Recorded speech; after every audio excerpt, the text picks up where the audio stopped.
Muy buenos días.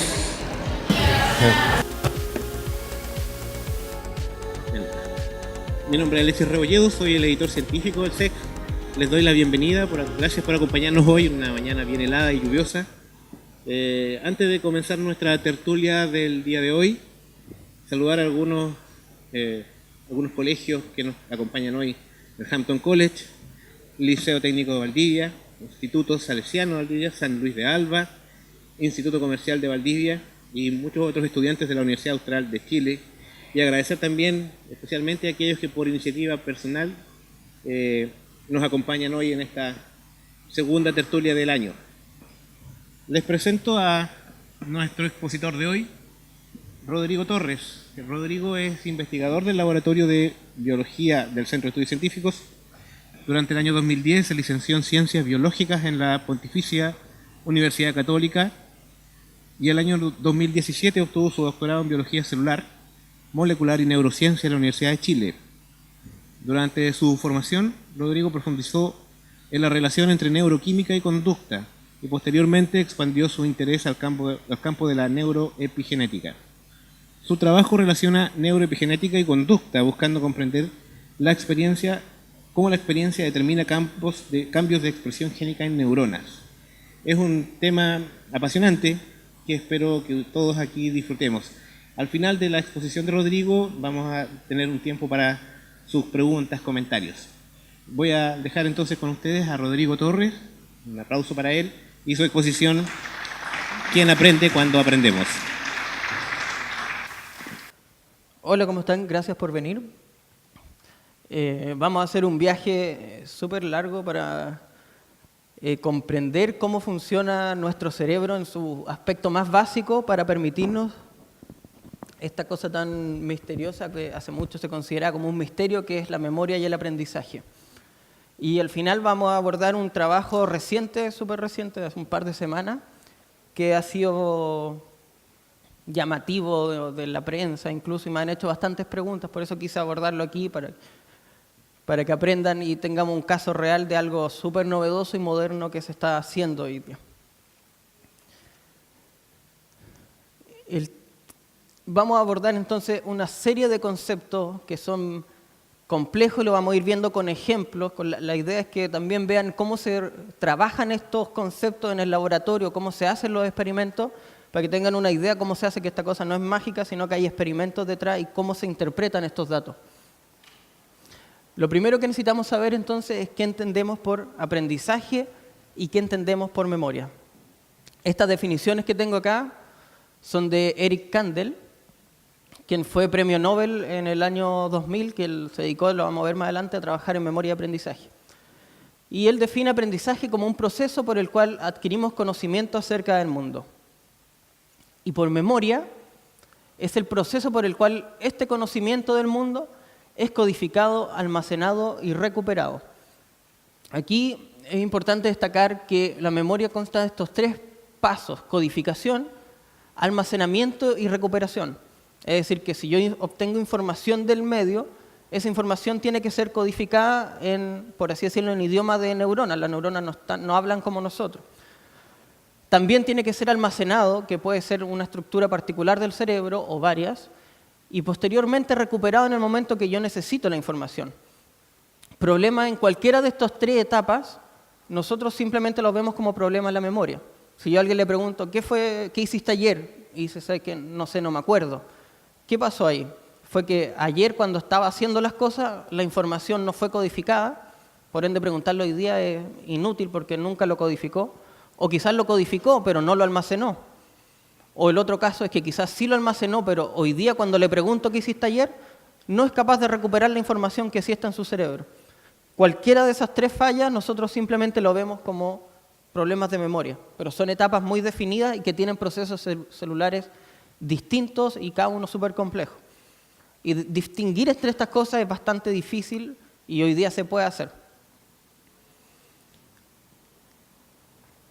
El ladrillo fundamental de la memoria y el aprendizaje en nuestro cerebro es la neurona.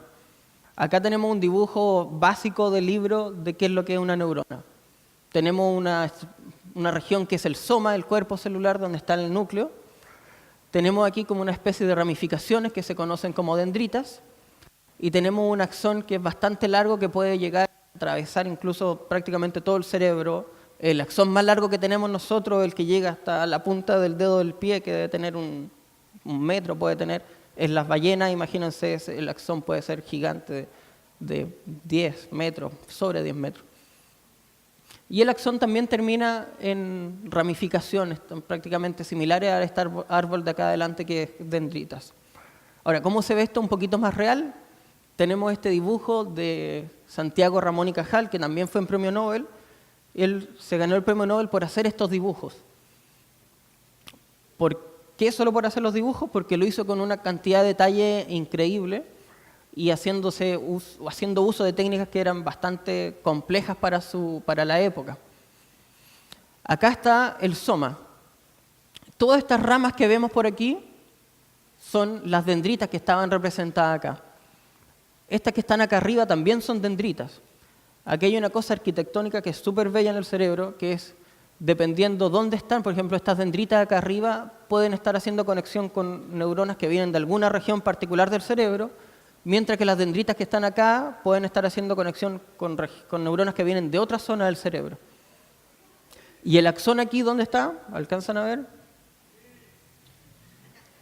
El axón está acá, no se alcanza a ver completo, pero si se fijan es bastante más delgado, no es tan gordo como lo que se ve acá, sino que es sumamente delgado, y por supuesto que este axón se puede proyectar bastante a distancias considerables dentro del cerebro. Entonces esto para que tengan una idea de la complejidad del árbol dendrítico que puede tener una neurona. Esto es como se ve en cerebro ratón, la misma tinción que ocupó Santiago Ramón y Cajal. Él fue capaz de este árbol, de este enredo de neuronas que se ve, elegir una, mirarla con detalle y dibujarla al nivel que la vio él. Esto en ratón, esta estructura que está acá, por ejemplo, del hipocampo, que es una estructura que participa en memoria y aprendizaje activamente. Por ejemplo, la corteza, aquí si se fijan, hay esta capa súper oscura, es porque en esta capa se forman muchas conexiones de todas estas neuronas que están acá. Y se forman estas láminas columnares que se ven aquí. Si miramos con un poquito más de aumento una neurona, podemos ver aquí, tenemos el soma. Esto que está aquí, ahora sabemos que es dendrita, no axón. El axón es mucho más delgado, de hecho no lo vemos acá. Y estos que están acá son las dendritas. Si se fijan, las dendritas no son lisas, sino que tienen estas rugosidades que están acá. Esas rugosidades se llaman espinas dendríticas. Cada una de esas espinas dendríticas es el lugar físico en donde dos neuronas pueden conversar, en donde ocurre la sinapsis.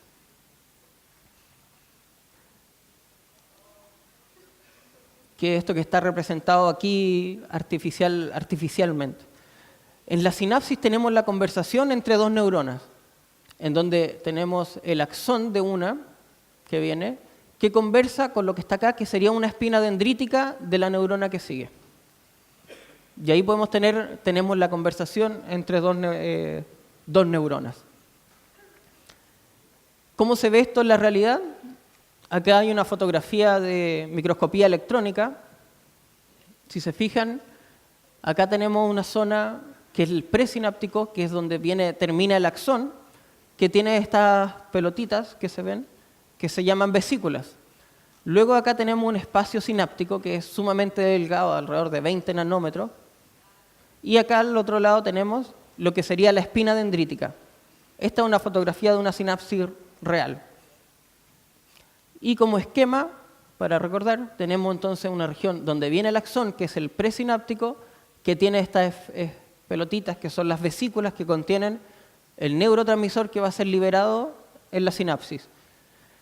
Y en el postsináptico, es decir, la neurona que sigue después de esta sinapsis, tenemos receptores que van a recibir este neurotransmisor y van a producir la señal, la amplificación o que la señal que venía de la neurona anterior continúe su camino. Con estos conceptos básicos ya nos vamos a meter a qué es lo que pasa entonces con algunos ejemplos sencillos de cómo se trabaja con memoria y aprendizaje. Esto que está acá es un caracol de mar que se llama Aplysia californica. Y así como se ve, es bien sencillo y esa fue una de las razones por la cual lo utilizaron para comenzar a estudiar memoria y aprendizaje, porque tiene un grupo, un número reducido de neuronas, por ende simplificaba tratar de relacionar qué es lo que pasa cuando hay memoria con qué es lo que pasa en las neuronas cuando hay memoria. Este caracol, el que está aquí es Eric Kandel, que le dije que ganó el premio Nobel, él hizo todo su trabajo en este caracol y le valió el premio Nobel por eso. Este caracol tiene aquí una branquia por la cual respira y un sifón la que le permite estar moviendo agua para que pueda estar circulando agua oxigenada en esta branquia y pueda respirar así. Entonces, el Aplicia tiene una respuesta que es que si uno toca el sifón, que en la naturaleza sería como que quizá anda una piedra dando vuelta por ahí en el agua, la branquia se recoge como protección para que no se vaya a dañar y así no se dañe su capacidad de respirar en el agua.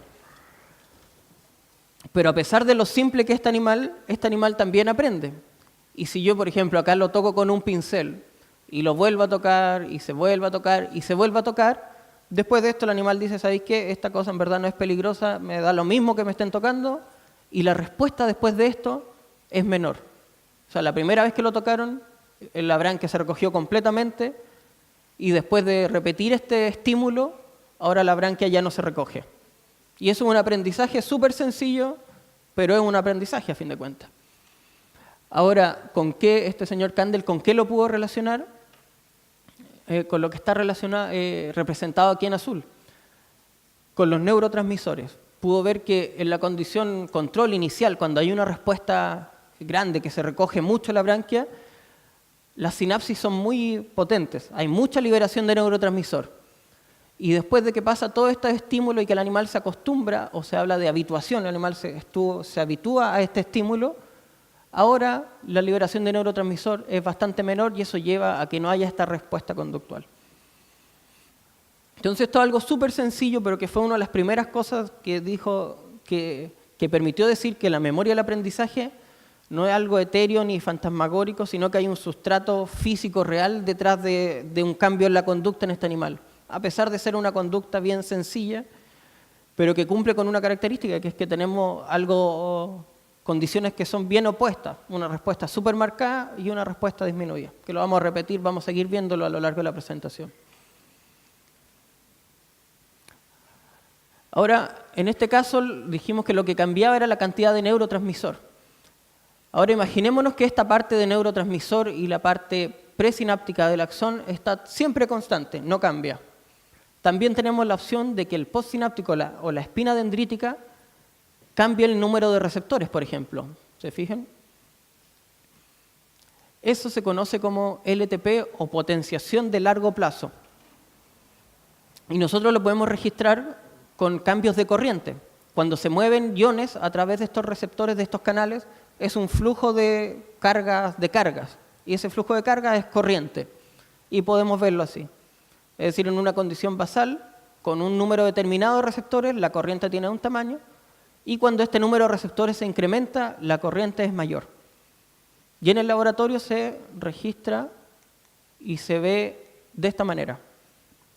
En este caso, tenemos una respuesta basal que es producida por un estímulo que es constante. A lo largo de todo el tiempo se da siempre el mismo estímulo, un estímulo eléctrico. Y tenemos una respuesta basal. Y aquí en un momento damos un pulso de actividad fuerte y que es coincidente entre el pre y el postsináptico. Estimulamos de los dos lados. Y posterior a eso, se sigue dando el mismo estímulo que se daba acá en la parte basal y las respuestas son mayores. Esto sería como el símil de que, no sé, por ejemplo, que las luces en nuestra casa detecten, por ejemplo, hoy día esta luz se ha prendido muchas veces, por ende, la próxima vez que me prendan, la luz va a iluminar un 50% más de lo que iluminaba antes. Esto es decir que las neuronas, en particular la sinapsis, es capaz de modificar su eficiencia en función de la actividad histórica que ha tenido. Es decir, que la sinapsis es capaz de recordar cuánta actividad ha tenido en el tiempo anterior para determinar con qué eficiencia voy a funcionar en el futuro. Esto es potenciación de largo plazo y existe el fenómeno inverso, que es depresión de largo plazo, en donde yo tengo periodos de muy, muy baja actividad y después de ese periodo las respuestas van a ser menores a lo que ocurría en el tiempo basal. Ahora vamos a ver un ejemplo en donde modificar la eficiencia de la sinapsis, es decir, potenciación de largo plazo o depresión de largo plazo, es capaz de modificar una conducta. La conducta en este caso va a ser condicionamiento por miedo. Para esto se ocupan estas cámaras que se conocen como cámaras de Skinner, que tienen varios elementos, pueden tener sonido, luces, acá una palanquita que cuando el animal, un ratón aprieta, le entrega comida, por ejemplo, y tiene este suelo que tiene una gradilla que puede entregar estímulos eléctricos, un choque eléctrico. Pero recuerden que esto es un condicionamiento por miedo, no es por dolor. Entonces lo que hace esto es una corriente muy baja que hace una sensación de producir hormigueo en los dedos. Al ratón le produce hormigueo en las patas, pero como para el animal una sensación extraña que no conoce, le produce miedo. Entonces lo que se busca no es producir dolor, sino ese miedo. Y estas cámaras se pueden utilizar en diversas especies, desde lagartos hasta palomas, por ejemplo, porque el condicionamiento es algo que podemos, bueno, nosotros lo tenemos y es conservado en las especies también. El condicionamiento parte así. Tenemos el animal en esta cajita y se da un sonido, un tono, así un bip. ¿Y qué pasa en ese caso? Al animal le da exactamente lo mismo que suene. No tiene nada que le da lo mismo que esté sonando una cosa. Después se produce el condicionamiento en donde se le da el bip y al final del bip se le da este choque eléctrico en los pies. Y después tenemos una respuesta condicionada. La próxima vez que escucha el bip, ahora el bip ya no le da lo mismo, sino que el bip le da miedo porque lo asoció con este choque eléctrico. Ahora, ¿cómo se ve esto en el laboratorio? Acá tenemos la respuesta basal. El animal en este caso está apretando una palanca para recibir gotas de agua dulce, que le gusta mucho. Entonces suena el sonido y él sigue apretando la palanca, le da lo mismo, yo estoy tomando azúcar, me da lo mismo que esté sonando esta cuestión. Tenemos el condicionamiento y ahora le ponemos el bip de nuevo. ¿Qué es lo que pasa? Está tomando azúcar feliz y cuando escucha el bip que está en este periodo de tiempo azul, deja de apretar la palanca. ¿Por qué? Porque ahora el sonido ya no le da lo mismo, sino que el sonido dice, oh, me va a venir el choque eléctrico. Y ahí, claro, deja de tomar azúcar. Y ahí podemos ver entonces que tiene el condicionamiento por miedo fue efectivo. Entonces aquí tenemos un animal que ya está condicionado, se fijan que cuando suena este sonido deja de apretar la palanca y después de esto se induce depresión de largo plazo. Si se fijan aquí tenemos una respuesta basal, tenemos un tiempo en donde la actividad neuronal se induce exógenamente a través de un láser. Exógenamente hacemos que esas neuronas estén muy calladitas y no funcionando, disparando muy poco. Posterior a eso, se fijan, las respuestas ahora son menores a lo que ocurría en condición basal. Entonces, ¿qué ocurre ahora con la respuesta? Después de hacer esta depresión de largo plazo, le ponemos el tono y ahora le da lo mismo nuevamente. Ahora sigue apretando la palanca, sigue tomando azúcar, le da lo mismo el tono. Ahora, después de esto, LTP. Tenemos una respuesta basal, una actividad fuerte durante un periodo de tiempo. ¿Qué ocurre después? Las respuestas son mayores a lo que se observaba en condición basal. ¿Y qué pasa conductualmente? Ahora, nuevamente el animal, cuando se le pone el tono, deja de hacer su tarea, vuelve a tener el miedo. Entonces, en resumen, tenemos un animal que al estar condicionado escucha el tono, deja de hacer su tarea, es decir, que lo asocia con este miedo.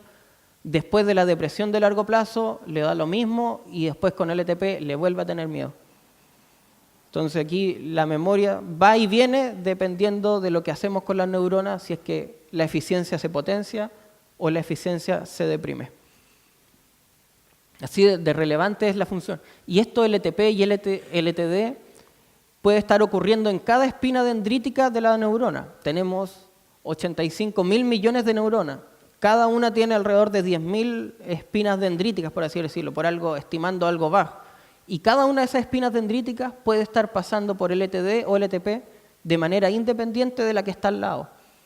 Entonces nos permite, por así decirlo, asimilar la capacidad de cómputo que tenemos nosotros. Por eso podemos, no sé, en el colegio aprender desde historia, matemática, educación física, porque las neuronas tienen esta capacidad de computar mucha información.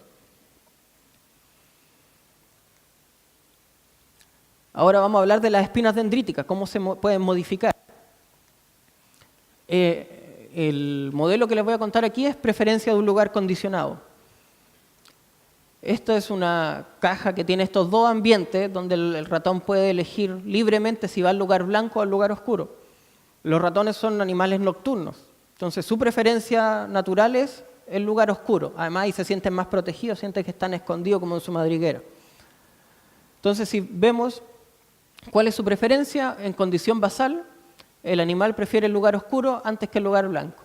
El lugar blanco va un poco, pero es solo visitar para explorar. Ahora, ¿qué pasa si al animal lo ponemos en el lugar blanco y además le damos un pinchazo? Le inyectamos algo. Obviamente sigue prefiriendo el lugar oscuro y el lugar blanco se produce una preferencia negativa, es decir, una aversión. Que lo poco que visitaba el lugar ahora ya ni siquiera lo visita, evita ir a ese lugar. Porque obviamente a nadie le gusta que vayan, te agarren y te pinchen ahí. Ahora, ¿qué pasa si en el lugar blanco le damos una inyección con droga? Ahí sí que le gusta el lugar blanco. Cuando él asocia este lugar blanco ahora con los efectos de una droga, en este caso cocaína, él prefiere ese lugar. Entonces aquí nuevamente lo mismo que pasaba en el caso de Aplicia, que yo les dije, tenemos dos condiciones que son diametralmente opuestas, es lo mismo que tenemos aquí. Tenemos una condición basal en que el animal prefiere el lugar negro versus una condición posterior en donde prefiere el lugar completamente opuesto. ¿Y qué es lo que hay detrás de esto? Bueno, hay un sistema en el cerebro que es el blanco de las drogas, que se conoce como el circuito mesocórtico límbico, y en particular, por ejemplo, el núcleo accumbens, que es una región que participa de la adicción a drogas. Cuando ocurren estas inyecciones con droga, si se fija, hay un incremento en la cantidad de espinas dendríticas. Y cada una de estas espinas a la vez puede estar pasando por procesos de LTP, LTD, cambio en la cantidad de neurotransmisores, como vimos, para que vayan haciéndose la idea de la complejidad que hay detrás de todo esto. Entonces hemos visto varios mecanismos de memoria, por así decirlo, celular. Tenemos a nivel presináptico la habituación, que fue el ejemplo que vimos, que se habitúa y deja de liberar neurotransmisor. Existe el caso contrario, que es sensibilización, que se hace, uno puede responder con mayor fuerza ante el mismo estímulo. Mecanismos postsinápticos, LTP y LTD, en donde la eficiencia de la sinapsis es la que cambia. Y también tenemos que podemos cambiar el número de espinas dendríticas. Existen otros mecanismos que no sean solo en la sinapsis. De hace mucho tiempo se había propuesto que la memoria también tenía que almacenarse en otro lugar, que no fuera solo la comunicación. Y eso ahora recientemente se ha podido avanzar en esta línea de mecanismos no sinápticos. Y para contarle un poco de esto tenemos que partir por algo básico. Para contarles lo que es epigenética, tengo que partir por lo que es la genética. A modo muy resumido, porque si no estaríamos aquí un año conversando, la genética es simplemente nuestra información, es decir, la información que contiene nuestro ADN. Nuestro ADN contiene una secuencia, la cual puede ser transcrita en lo que es un ARN o RNA en inglés, y esto es traducido en proteínas. Y el ADN es el que contiene la información, es como el almacenamiento de la información. Nosotros todos nos formamos a partir de una célula, y esa célula tenía una información genética que proviene mitad del padre y mitad de la madre, y con eso nos formamos completamente nosotros. ¿Están de acuerdo hasta ahí con todo? Entonces, pero aquí hay un problema que alguien hace mucho tiempo dijo, hace mucho tiempo se dio cuenta, dijo, o sea, todas nuestras células vienen de una célula que partimos con una misma información, y hoy día sabemos que todas nuestras células tienen la misma información. Por eso que, no sé, en el caso, no sé, de un asesinato, por ejemplo, y van al culpable, lo quieren identificar, lo pueden hacer con información genética, con un test de ADN, y da lo mismo si el ADN viene del pelo, o viene de la sangre, o viene del pie. Todas las células tienen el mismo ADN. Y esta persona hace mucho tiempo dijo, oye, pero un pie es súper distinto a la cabeza. y no sé, y el cerebro es súper distinto al hígado.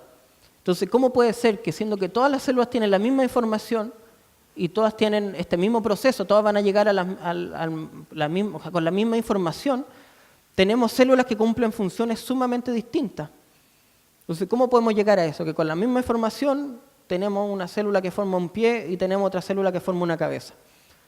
Entonces, él dio una respuesta teórica a este problema. Y él sugirió eso que está acá. Dijo, tiene que haber algo sobre la genética. Eso, así de simple. Tiene que haber algo que comanda la genética. Es como que estamos aquí, somos todos humanos, pero tiene que haber algo que diga, así como ya, tú vas a ser pie hoy día y tú vas a ser cabeza. Eso que está sobre la información genética, él lo llamó epigenética. Epi viene de sobre. Y lo graficó de esta manera. Bueno, él partió con una célula porque a él le interesaba en el desarrollo embrionario. Como de una célula podemos llegar a células que forman pie y a células que forman cabeza.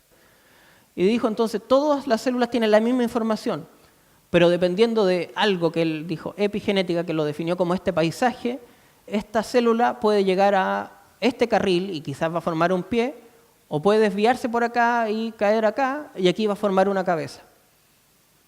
Entonces, este potencial, partimos todos con la misma formación y tenemos el potencial de formar 1, 2, 3 o 4 cosas diferentes. Ese potencial, él dijo, lo define algo sobre genética y lo llamó epigenética. Nuestra información genética está codificada en 4 bases, que son la timina, la adenina, la guanina y la citosina. Pero algunas de estas bases pueden modificarse, que por eso aquí está marcado en rojo. En este caso vamos a hablar de la citosina. La citosina puede ser modificada en el ADN mediante la adición de un carbono y 3 hidrógenos. Una modificación bastante pequeña que está representada aquí. Estas modificaciones es lo que hoy día se conoce como epigenética.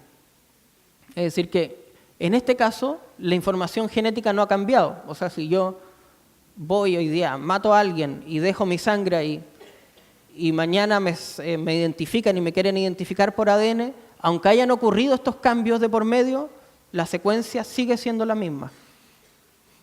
Eso también nos permite comprender por qué somos tan distintos o por qué podemos tener variabilidad entre humanos. A pesar de que tenemos mucha coincidencia en nuestra información genética, todos somos claramente distintos y eso también juega un rol aquí la epigenética. Y por supuesto también en el desarrollo. En el desarrollo estas marcas van apareciendo y desapareciendo a medida que desde una célula vamos formando diferentes órganos. Estas marcas van apareciendo en el genoma. Una forma sencilla de verlo, pero que no es estrictamente correcta, pero que permite entender esto, es como que nuestro ADN es un libro. Y estas marcas epigenéticas determinan cuáles son los capítulos. Es decir, que todas las células tienen el libro completo, pero a una célula van a decir, tú vas a leer el capítulo pie, y tú vas a leer el capítulo cabeza. Y eso permite que a pesar de que las dos tienen la misma información, una va a formar pie y otra cabeza. Esos capítulos podría ser el símil de lo que hace la epigenética. Entonces tenemos la información que es el ADN y la epigenética distribuye qué partes de la información leer, por así decirlo. Lo interesante de estas marcas epigenéticas es que son dinámicas, es decir, pueden aparecer y desaparecer en el tiempo, así como lo hacen en el desarrollo. A pesar, cuando ya somos adultos, esas marcas pueden seguir apareciendo y desapareciendo a través de una serie de enzimas. En las DNA metiltransferasas, que son transferasas de grupos metilo, que es la modificación, son capaces de incorporar estos grupos metilo en citosina, es decir, metilar citosina en el ADN. Y otro grupo de enzimas, que se llaman translocadoras 10-11, o TET en inglés, son capaces de borrarlas. Eso ocurre en el cuerpo, o sea, durante el desarrollo ocurre bastante bien dinámico, pero en el cuerpo adulto no ocurre tanto y se pensaba que ya no pasaba más. Pero hay un tejido en el cual ocurre bastante y es súper importante. ¿Se le ocurre cuál? En el cerebro. Nuestras neuronas tienen estas modificaciones sumamente dinámicas. Entonces ahí vino la pregunta, ¿tendrán algo que ver estas modificaciones con la memoria? Para eso vamos a ver qué pasa si yo inhibo la metilación del ADN, inhibo esta enzima, ¿qué pasa con la potenciación de largo plazo? Aquí tenemos un registro de LTP, tal cual como les mostré en el ejemplo. Tenemos una respuesta basal. Y después en una condición control en negro, se fijan, las respuestas son mayores a la condición basal en el tiempo. Ahora sí, en este en blanco está el mismo experimento, pero ahora con una droga que se llama 5-acetidina, que lo que hace es inhibir la metilación del ADN. Es decir, que el ADN ahora está imposibilitado de tener estas marcas rojas. ¿Qué ocurre con la potenciación? Hay potenciación durante un tiempo, 1 hora, y después la potenciación cae. Si recuerdan el ejemplo del ratón con LTP y LTD, ¿qué pasaría aquí con la memoria de ese animal? ¿Qué pasaría con la memoria aquí si es que las células no pueden tener potenciación de largo plazo? Ahora el caso inverso. ¿Qué pasa si no tenemos estas enzimas TET, estas translocadoras que lo que hacen es quitar estas marcas? Es decir, este ADN va a tener metilación, pero no va a ser capaz de remodelar, no va a ser capaz de quitar estas marcas. Aquí les voy a contar de extinción de memoria. Se basa en el mismo condicionamiento por miedo, en el cual el animal aprende, asocia el tono con este choque eléctrico y le produce miedo. Ese miedo se puede ver como lo que está aquí, que es freezing. Freezing es congelamiento, es decir, que el animal escucha el tono y se queda así quietito esperando, y dice, ahora me va a llegar el shock, y se queda quietito y ya pasó. Ahora, ¿qué pasa si yo hago eso mismo, pero al final no le doy el shock? Entonces el animal escucha el tono, se queda quietito y dice, ahí viene el shock, y dice, hoy no pasó nada. Y después lo hago de nuevo, viene el shock, y dice, hoy tampoco pasó nada. Y eso lo puedo repetir y repetir hasta que al final el animal dice, ya sabes que me da lo mismo el tono porque no me dan shock. Eso es extinción de la memoria. No es lo mismo que olvidar, ojo, que no es lo mismo que hoy yo aprendí algo hace 10 años y se me olvidó ya, es un olvidar pasivo. Esto es algo activo, el animal las neuronas tienen que hacer un esfuerzo por extinguir esa memoria. Entonces, ¿qué es lo que ocurre? Al comienzo el animal tiene un alto porcentaje de congelamiento porque tiene bastante miedo. Y después de que lo repetimos mucho, el sonido sin darle el shock, el porcentaje de freezing o congelamiento disminuye, es decir, que el tono ya casi le vuelve a dar lo mismo. ¿Qué ocurrirá en un animal que es knockout para esta enzima? Es decir, que no posee las enzimas translocadoras que borran esta metilación del ADN. El animal aprende similar a lo que pasa en el control. ¿Qué se imaginan que ocurre acá después de la extinción? ¿Qué podría pasar? El animal se queda pegado acá. Es decir, que el animal aprendió algo y si no puedo remover esto, el animal se queda pegado en esta condición del miedo, que podría ser un símil de un estrés postraumático, por ejemplo, cuando ocurre una experiencia muy traumática y no te la puedes sacar de la cabeza, aquí pasó. Entonces, al parecer, necesitamos que haya metilación del ADN para aprender algo, porque si no, por ejemplo, la potenciación, no hay potenciación. Y si queremos olvidar algo, tenemos que remover estas marcas en el ADN, si no nos quedamos pegados y no podemos olvidar. No es tan sencillo, pero por ahí va la idea. Entonces ahora con todo lo que hemos hablado hasta este momento les quería finalizar esta charla con este trabajo que fue publicado hace poco y que salió en los medios, ahora no sé, 15 de mayo, en varios medios, que dice, científicos lograron trasplantar recuerdos de un caracol a otro. Así que aquí vamos a aplicar de prácticamente todo lo que hemos hablado en la charla. Ocuparon a Plicia como modelo, por eso hablan de un caracol. Este caracol marino que estuvimos explicando. Y similar a lo que les mostré antes, en este caso tiene una prueba que le tocan acá y tiene una respuesta. En este caso lo que van a inducir ellos es sensibilización. ¿Y cómo lo hacen? Posterior a esta prueba que le hacen un tacto con algo suave como un pincel, después de esto viene lo mismo pero ahora con choque eléctrico, es decir que son mucho más fuertes. Y después tenemos una prueba número 2, en cual el estímulo es el mismo que el primero, pero en este caso la respuesta es mucho mayor. Por eso en este caso se llama sensibilización, porque el animal, la respuesta conductual es mucho mayor al caso basal. En el caso que vimos al principio era habituación, donde el animal se acostumbra y la respuesta es menor. ¿Cómo se ve esto entonces en este trabajo en gráfico? En condición control, el tacto, la respuesta es muy chica. Y después de este entrenamiento con corriente, hacemos el mismo tacto delicado con un pincel y la respuesta es mucho mayor. Eso es un animal sensibilizado a este estímulo. ¿Qué hicieron ellos? Tomaron de los animales, disectaron las neuronas y de las neuronas extrajeron el RNA. El RNA es este mediador entre la información genética y las proteínas. Ahora, hay que considerar que pueden ser animales sin entrenar, pueden tomar un animal sin entrenar y extraer RNA, por ende ese RNA lo vamos a llamar un control, y pueden hacer lo mismo de un animal entrenado y vamos a obtener RNA entrenado, por así decirlo.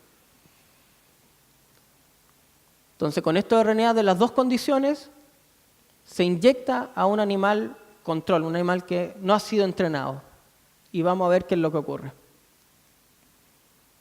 Lo que observan ellos es que cuando el animal sin entrenar recibe RNA control de un animal que no fue entrenado, la respuesta es muy baja, lo normal decir.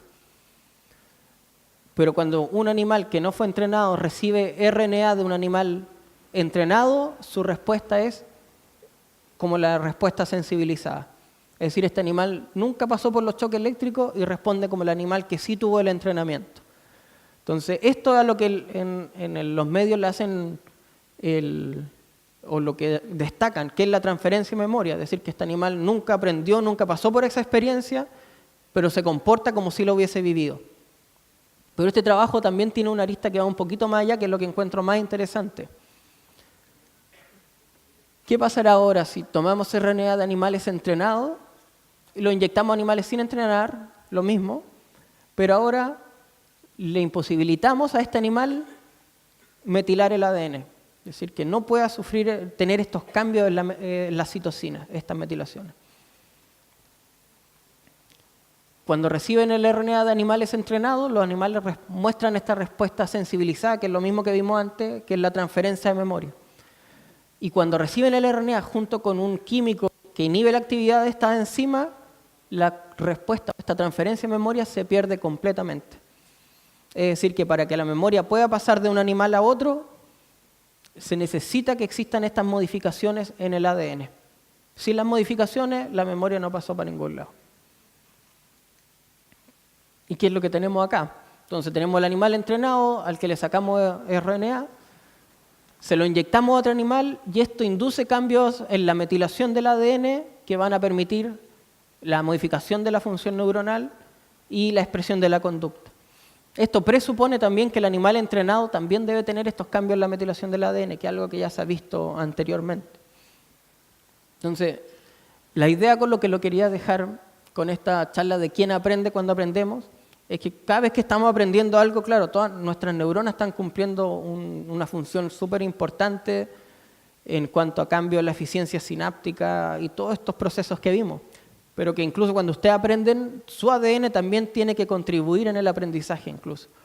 Y eso también es un mecanismo que permite comprender por qué tenemos aprendizajes que duran años, más allá de lo que viven las proteínas, por así decirlo. Tenemos aprendizaje, no sé, de cuando aprendí a andar en bicicleta, hoy día, bastantes años después, todavía lo tengo y esas cosas, el hecho que estén almacenados junto con la información genética hace sentido porque lo necesitamos mantener en el tiempo. Entonces, con eso quería dejarle esta vista moderna de cómo se almacena la información o la memoria de una manera no sináptica que incluso involucra a nuestro ADN, a nuestra información genética. Y que espero que le haya quedado claro y que les abra el apetito por comprender más de esta cosa, para que busquen más información y se hagan una idea de lo complejo que es nuestro cerebro para permitirnos hacer todo lo que hacemos en el día a día. Muchas gracias.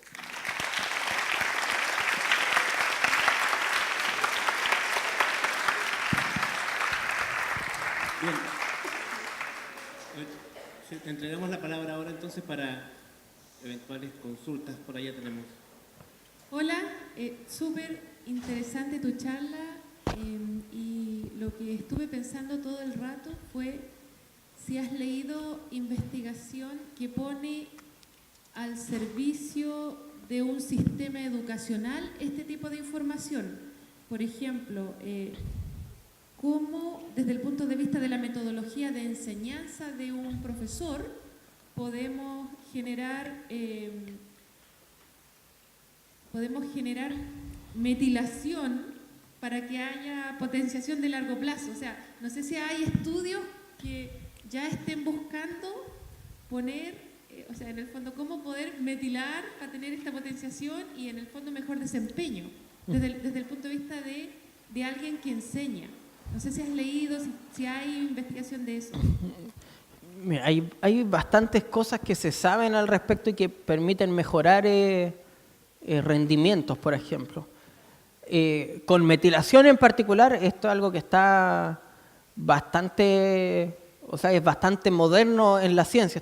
O sea, hay mucha información ya, pero así como para traducirlo, en humanos se ha estudiado, por ejemplo, en casos de experiencias traumáticas, por ejemplo, lo que más se estaba empezando a abordar. Pero sí hay manipulaciones que son bastante sencillas, porque son algo complejas de implementar, por ejemplo, en la sala de clase, pero hay formas de consolidar aprendizaje de cosas bien sencillas, por ejemplo, dormir. Dormir permite consolidar memoria y aprendizaje de manera mucho mejor que sin dormir. Y de eso hay trabajo, y hay trabajos con alumnos, y hay bastantes cosas.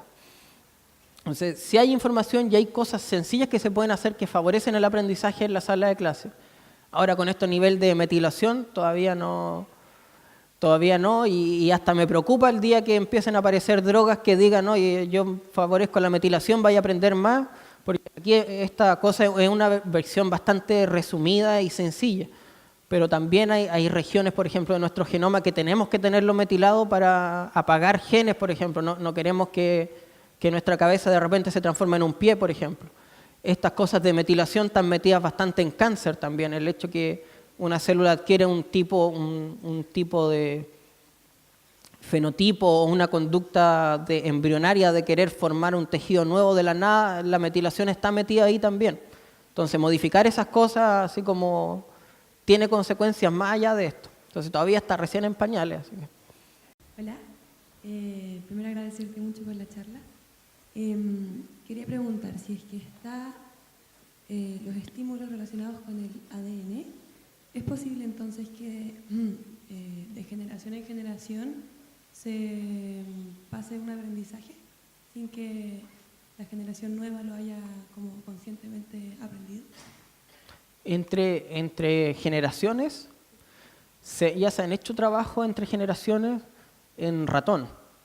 En ratón pudieron ver también con un condicionamiento por miedo, pero lo hicieron asociado a un aroma, porque los ratones, el sistema olfativo está mucho más desarrollado. Pudieron ver que si un ratón, por ejemplo, asociaba un miedo a un olor particular, su descendencia tenía cambios en la metilación que permitían que el receptor que detecta ese olor se expresara mucho más. Entonces, aquí hay algo, uno no puede heredar conductas directamente. Lo que hereda son estructuras celulares, neuronales, que te permiten expresar esa conducta. Y eso sí se logró hacer. O sea, no es que se haya logrado, sí aparentemente ocurre. Y algo también que, bueno, ha tenido debate porque replicar estos resultados u observarlos con otro fenómeno que no sea olfato es algo técnicamente súper complejo. Pero aparentemente sí está ocurriendo y por lo menos en ratón se pudo ver. Así que sí hay un sustento para decir, no es que pase la memoria, no es que el ratón le tenía miedo a A, el hijo le tiene miedo a A. El hijo tiene la estructura para detectar el olor A mucho más desarrollado que un ratón normal.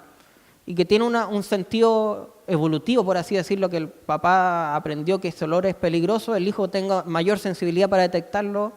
Ahora también podría decir que el hijo lo relacione con algo positivo, lo va a detectar mucho más fácil y va a ir, o quizás también lo puede relacionar, no le da la valencia, no es decir este olor es malo, sino que tú puedes detectar mucho más fácil ese olor, eso sí. O sea, lo claro es que no es la conducta, las conductas no se heredan.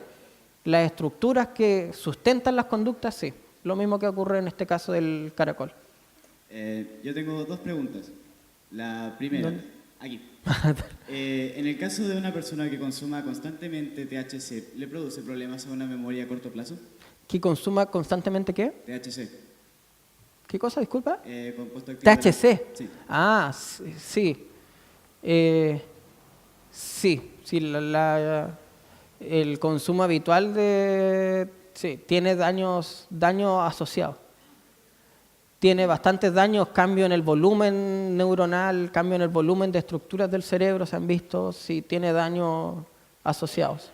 No es como la idea de que la marihuana es así como light y como que no produce daño, no es así. Sí produce un daño que obviamente, tengo que decirlo, es mucho menor que cocaína, ¿cachai? En eso no hay, pero el hecho que no es inerte en tu sistema. Produce cambios y esos cambios se representan en tus cerebros, sí. Tengo otra pregunta también. Por ejemplo, usted mencionaba una droga que afectaba el proceso de aprendizaje. En el caso del comportamiento de un adicto, si se le inyecta esa droga, ¿podría producirle un cambio en su conducta, onda que ya no quiera consumir ese tipo de productos? Sí, se han hecho experimentos con adicción. Adicción en particular en ratones se ocupa mucho porque es un estímulo, por así decirlo, súper fuerte. Es decir, la adicción de las drogas se produce, no necesita hacer nada especial para que el animal se vuelva adicto. Por eso se ocupa mucho como modelo. Y sí, se han hecho, hay casos, o sea, se han hecho bastantes experimentos en que yo puedo revertir es una memoria nociva, por así decirlo, pero es una memoria en que el animal, por así decirlo, recuerda que es adicto a una sustancia X. Esa adicción, si se ha podido eliminar, esa memoria adictiva, si se puede eliminar en ratones, sí se ha hecho. Ojo que en el caso en el humano, si se llega a hacer lo mismo, eso no quita el efecto nocivo de la droga. Tú puedes quitar la adicción, pero los efectos nocivos que tuvo los vas a seguir teniendo. Los cambios en los volúmenes de estructura los vas a seguir teniendo. Entonces te pueden quitar esa memoria adictiva. Y la memoria adictiva también tiene un problema que es sumamente, es muy fuerte. Es decir, que lo mismo que pasa con las personas que dejan de consumir una droga de forma voluntaria, basta, por ejemplo, con que se estresen en el ambiente laboral, se estresan, vuelven a recaer.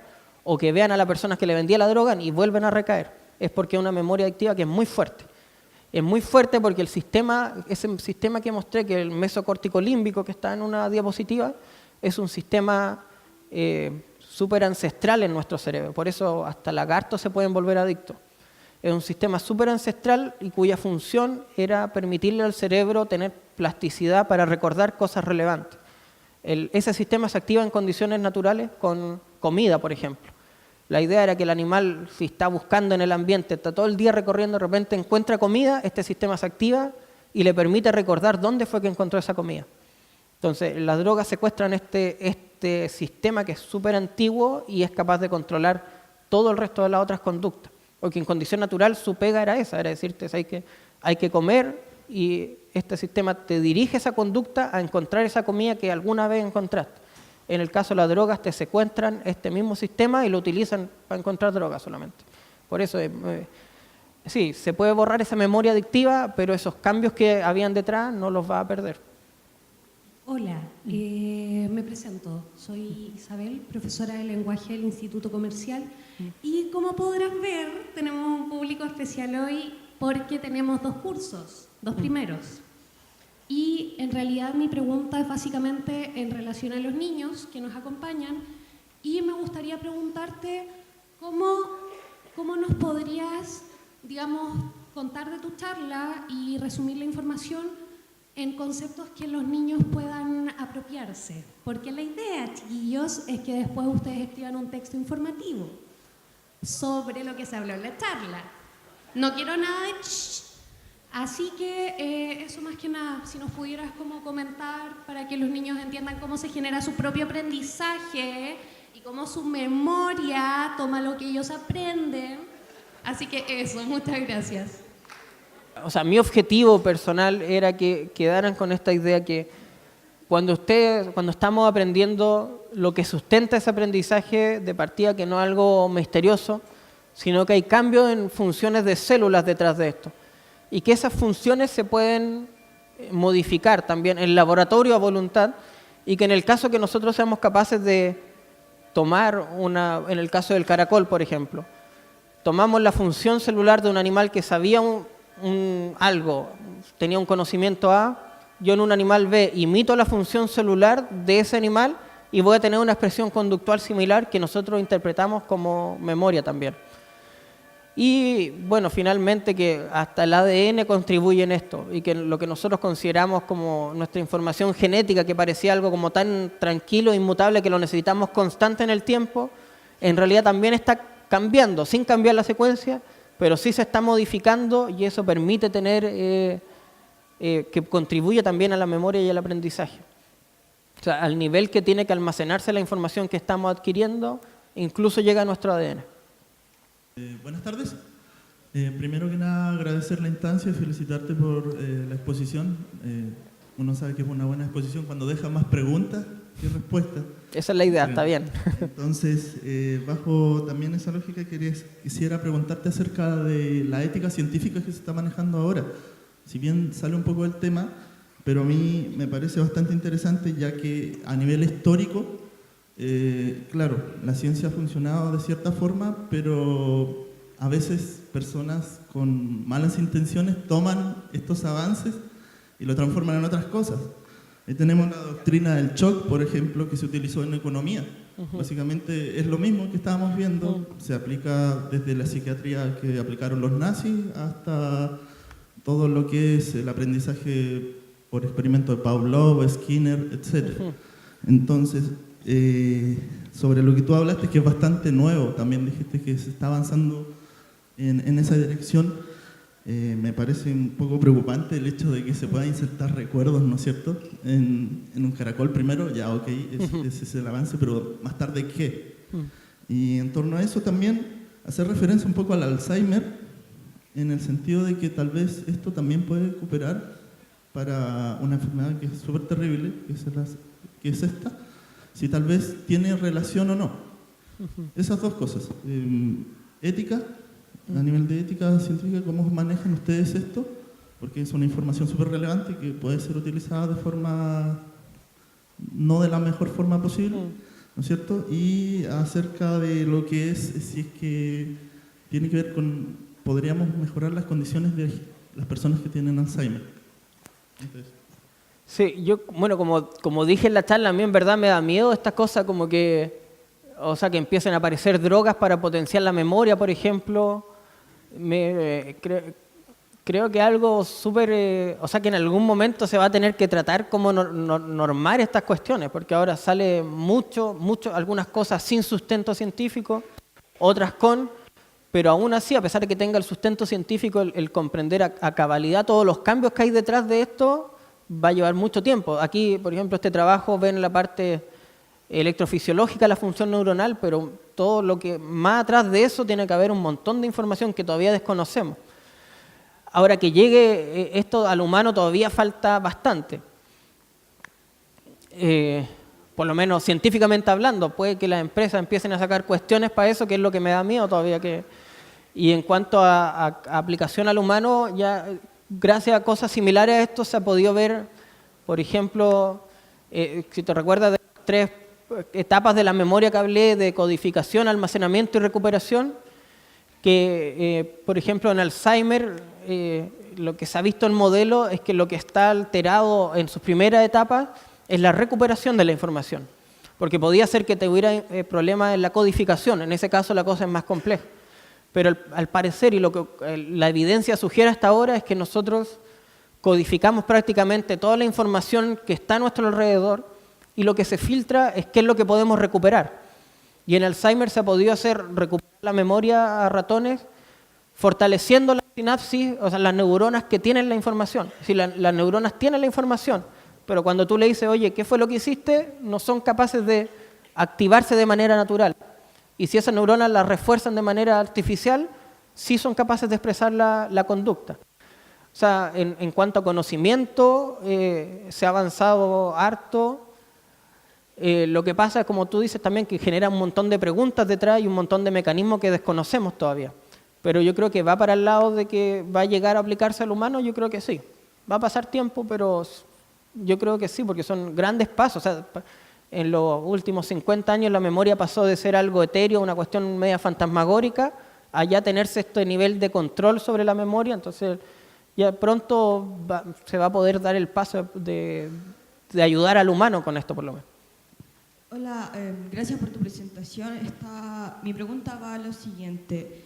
En este auge que hay ahora de las tecnologías de edición genética, como el CRISPR y otros, suponte en un futuro, como, no sé, 20, 30 años más, con este tipo de descubrimientos, ¿hacia dónde crees tú, en tu opinión, que debería avanzar esta tecnología? ¿Como en tratamientos o a qué sectores podría beneficiar este tipo de descubrimiento?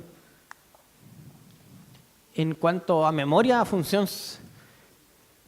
sí, o sea, hay empresas en general que ya están haciendo estas cosas que, así como que van a la par con los descubrimientos, las empresas ya están haciendo las cosas. Por ejemplo, hay en Estados Unidos una empresa que está produciendo virus con genes humanos, una batería, o sea, ojalá, están tratando de tener todo el genoma en virus, cosa que a ti te puedan infectar con un virus y darte los genes que necesites para diferentes enfermedades, por ejemplo. Yo creo que eso tiene que, o sea, no sé si el salto está siendo frenado o bueno, falta conocimiento, pero yo creo que para allá va la cosa. Para allá va la cosa en el decir que tú puedas recuperar la función de genes que pierdas durante tu vida, producto de cambios genéticos o epigenéticos, o producto simplemente de enfermedades que traías contigo. Yo creo que por ahí va la cosa para el futuro. Mi pregunta va más que nada, bueno, por lo que entiendo, una conducta está relacionada con un patrón de metilación, ¿verdad? Por lo que explicaste tú. Y ese patrón de metilación lo realiza esta proteína de MTG que tú contaste.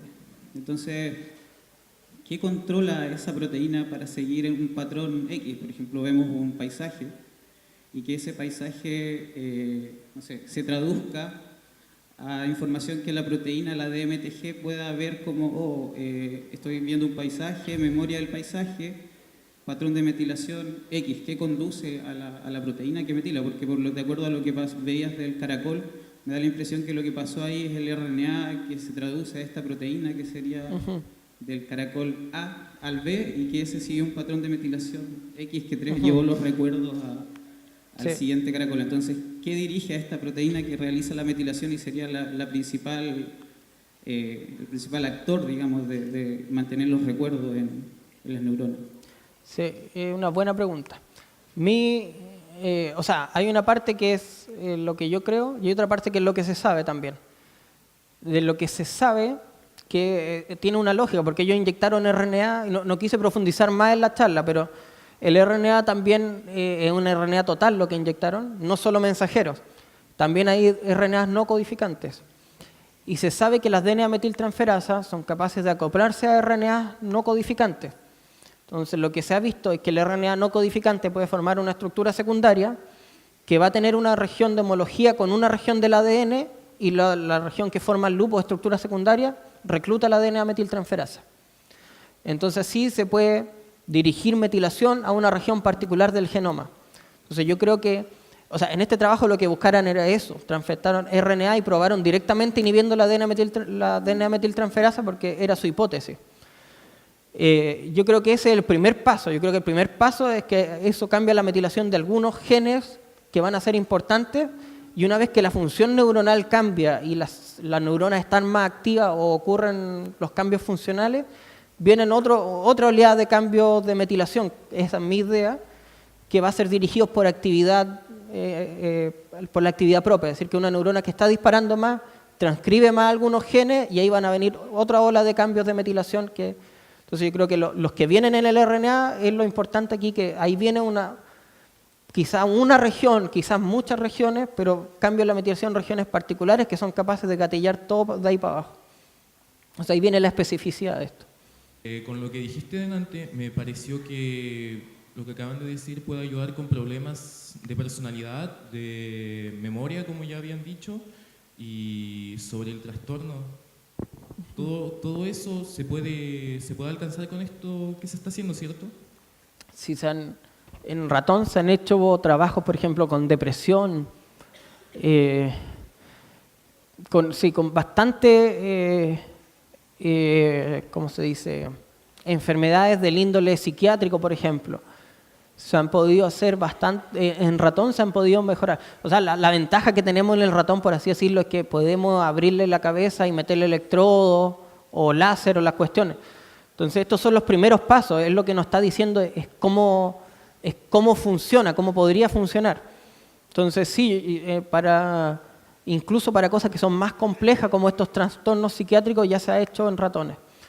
Entonces las bases mecanísticas son similares, también cambian la metilación que cambian la expresión de genes, por ejemplo con estrés agudo en ratones cuando son muy jóvenes le hacen estrés y eso cambia la metilación del ADN y ese cambio de la metilación le queda toda la vida hasta que el ratón es adulto. Y eso en ratones se ha revertido y eso revierte también los fenotipos conductuales del animal. Entonces sí, para el humano yo creo que hay esperanza. Sí, el problema es que esto es algo, así como lo pusimos, es como que pasa la metilación, pero el genoma es súper largo y necesitamos regiones que estén metiladas y necesitamos otras regiones que no estén metiladas. Entonces hay una cosa todavía media misteriosa que es como esto, o sea, yo le pongo RNA y el animal expresó solo ese aprendizaje. Pero ¿por qué no se transforma? La neurona podría haberse transformado en un pie quizá, o podría haber aprendido a sumar el ratón. El caracol le inyectamos el RNA de otro, ¿por qué no aprendió a sumar? Entonces todavía hay cosas misteriosas ahí que hay que entender, todavía hay mucho que entender detrás. Sí, con eso lo del pie que dijiste, me entró otra duda, que sería que con esto también se puede alcanzar regeneración celular o otros tipos de regeneración. Sí, una rama de la biología del desarrollo durante el desarrollo partimos con un genoma, por así decirlo, pristino, por así decirlo, que tiene la capacidad, por eso desde las primeras células pueden formar un organismo completo. Es decir que hasta creo que 8 células, el estadio de tener 8 células, yo puedo separar esas 8 células y tener 8 humanos distintos. O sea, 8 humanos que serían clones entre sí, pero son 8 humanos. Y a medida que va creciendo esto, ya la cosa se va restringiendo. Ya no puede formar un humano completo, pero puede formar diferentes tejidos. Esos cambios, esa etapa, están marcadas por cambios epigenéticos, cambios en la metilación. Y se puede inducir, es decir, se hace que en humanos, por ejemplo, tomar, no sé, una célula de músculo y yo a la fuerza reseteo la parte epigenética para que el genoma vuelva a ser como y se vuelva a tener una célula pluripotente, por así decirlo. Se vuelve atrás solo modificando, la información está ahí. Y esos son trabajos antiguos que se hicieron en rana. No sé si recuerda el caso de la oveja Dolly, por ejemplo. El trabajo de la oveja Dolly fue súper reconocido en los medios, pero en cuanto a conocimiento, el conocimiento ya estaba. La pregunta era si está toda la información para formar un organismo o no. O sea, que yo saco una célula del pie, ¿tiene toda la información para formar un organismo completo o tiene formación solo para formar el pie? Y esa pregunta se la habían hecho hace mucho tiempo y la respuesta ya la tenían, la habían hecho en rana hace mucho tiempo atrás. Y eso lo que sí cambia es estas cosas epigenéticas que hay detrás y se pueden resetear también. Hola, mi pregunta tiene que ver con el miedo, porque pareciera que en los experimentos de condicionamiento principalmente se trabaja con animales en base al miedo. Cuando el muchacho ya habla de que, por ejemplo, se usó la teoría del shock para instaurar un sistema económico mediante el miedo, pareciera que el miedo mueve un poco al cerebro, como que el cerebro le tuviera miedo al miedo y actúa de cierta forma para evitar cosas que le causen problemas o alguna situación incómoda. Entonces, de acuerdo a tu experiencia, ¿será que el cerebro primitivo actúa para evitar esos miedos?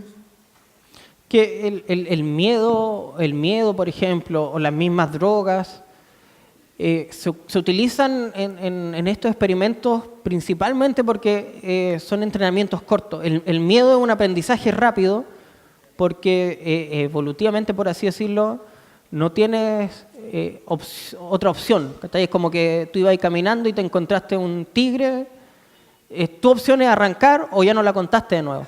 Entonces, el aprendizaje asociado, por ejemplo, yo escuché el tono y me llegó el shock, no necesitáis una segunda exposición a eso. El aprendizaje se produce rápido. Y eso facilita la interpretación científica de los datos, por así decirlo. Pero también se hace esto mismo con pruebas que son bastante más complejas. Con pruebas bastante más complejas, por ejemplo, en que los animales toman decisiones. Ellos, por ejemplo, se les hace que al escuchar un tono bip o un bop tenga que ir a la derecha o a la izquierda, por así decirlo. pero lo interesante es que uno puede estudiar que el proceso completo ocurre cuando el ratón lo decide. Él tiene que ir a apretar un botón y ahí recién empieza la tarea. Entonces, a pesar de que él vaya a la derecha o a la izquierda, da lo mismo. Lo que tú estudias es qué pasó cuando el animal decidió ir a hacer. Pero eso ya tiene una capa más de complejidad, porque ahí te dicen, oye, pero ¿cómo sabís cuándo decidió? ¿Lo decidió aquí? ¿Lo decidió un poquito más tarde? En cambio, en esto el aprendizaje, como que la parte aprendizaje lo dejáis un poquito de lado, porque tú tenías un aprendizaje súper fuerte y decís, tenía estos contrastes de los que yo hablaba. Tenía una condición basal que la respuesta es 0 y la respuesta después del aprendizaje la respuesta es 1000. Entonces ahí tú decís, la parte conductual te la sacáis, porque la parte conductual es variable. Entre todos nosotros, quizás todos aprendimos a sumar, pero uno se demoró un día, otro se demoró 10 días, entonces te mete un poquito más de ruido. Es por eso que se ocupan esto.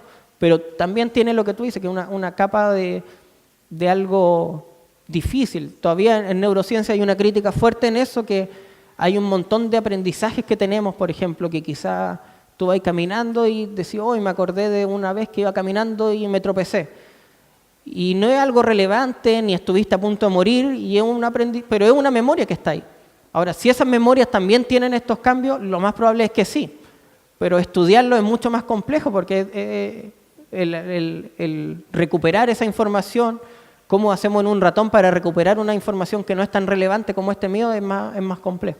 Entonces, si se ocupa esto es simplemente por la facilidad que tiene y por lo claro que es en cuanto a los resultados conductuales, por eso solamente.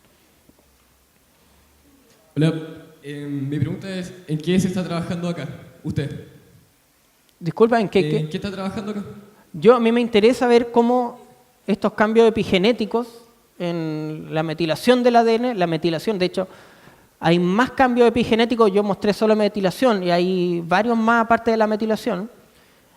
Lo que quiero lograr en estos 3 años que tengo ahora es cómo esto participa de la recuperación de información.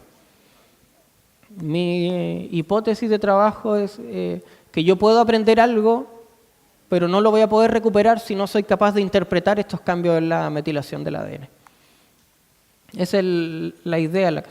Y que esto también ocurre en células particulares que guardan la información, no en cualquier célula. Así que ahí esa es como la idea general.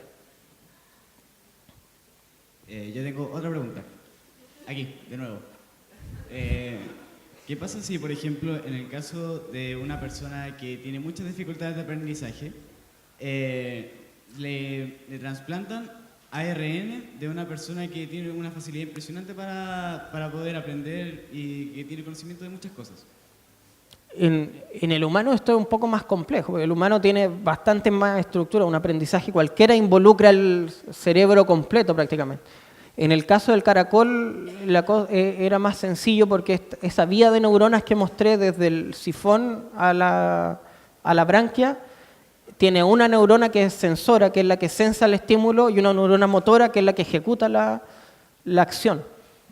Entonces, por eso se puede transferir tan sencillo.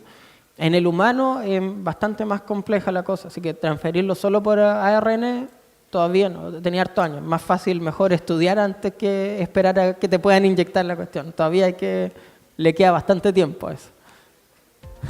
Bien, quiero pedir un aplauso para Rodrigo. Gracias. Van a quedar varias preguntas pendientes. Les pedimos que estén con descanso, el tiempo nos importa. Agradecer la enorme participación y su grata compañía hoy en nuestra tertulia.